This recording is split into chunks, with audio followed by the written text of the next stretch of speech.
अस्सलाम वालेकुम व्यूअर्स। आज की वीडियो में मैं डिस्कस करूंगी डेफिनेशन ऑडिट क्लाइंट की in the context of audit and assurance कि हम ऑडिट क्लाइंट किसे कहते हैं। An entity in respect of which a firm conducts an audit engagement. एक entity in respect of which जो फर्म है वो ऑडिट इंगेजमेंट कंडक्ट करती है।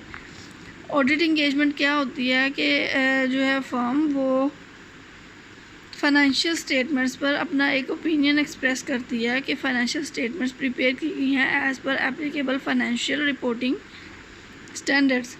इसको हम ऑडिट इंगेजमेंट कहते हैं। और जिस एंटिटी को फर्म ऑडिट इंगेजमेंट की प्रोफेशनल सर्विस प्रोवाइड करती है उसको ऑडिट क्लाइंट कहा जाता है।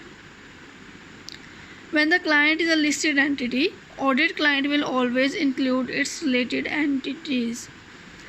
जी, तो अगर क्लाइंट जो है वो लिस्टेड एंटिटी है तो हम ऑडिट क्लाइंट सिर्फ उस जस्ट एंटिटी को नहीं कहेंगे बल्कि उसकी जो भी रिलेटेड एंटिटीज़ हैं उनको वो जो है ऑडिट क्लाइंट की डेफिनेशन में इंक्लूडेड होंगी। तो इसका क्या मतलब है कि जो एंटिटी है और उसकी जो रिलेटेड एंटिटीज़ हैं उसको भी ऑडिट क्लाइंट कहेंगे।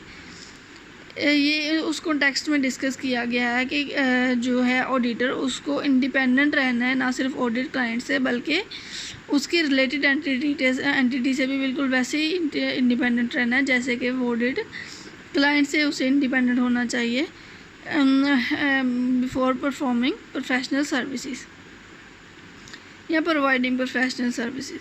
When the audit client is not a listed entity, audit client includes those related entities over which the client has direct or indirect control।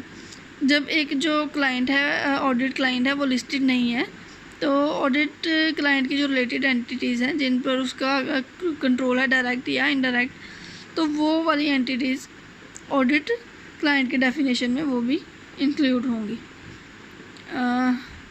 Hopefully आपको ऑडिट क्लाइंट की definition की understanding होगी कि audit client वो entity है जिसको firm audit engagement की service provide करती है। और अगर वो एंटिटी एक लिस्टेड एंटिटी है तो उसकी जितनी भी रिलेटेड एंटिटीज़ हैं वो भी ऑडिट क्लाइंट की ही डेफिनेशन में आती हैं। और अगर वो एक लिस्टेड एंटिटी नहीं है तो उस क्लाइंट का जो जिन एंटिटीज़ पर डायरेक्ट या इनडायरेक्ट कंट्रोल है तो वो ऑडिट क्लाइंट में की डेफिनेशन में फॉल करेंगी।